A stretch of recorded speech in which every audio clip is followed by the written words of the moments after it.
In today's tutorial, we will show you how to switch from a regular user to a super user or root user in a Linux system.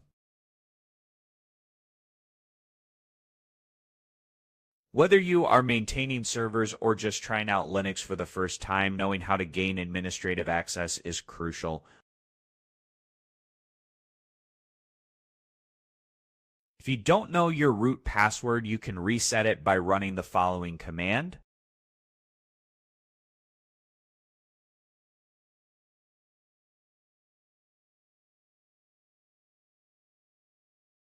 You will be prompted to enter a new password and then confirm it.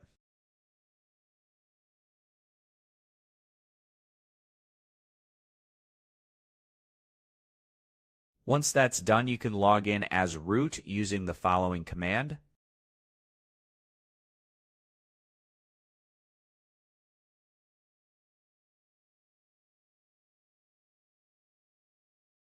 And that's it. That wraps up our guide on switching from a user to super user in Linux.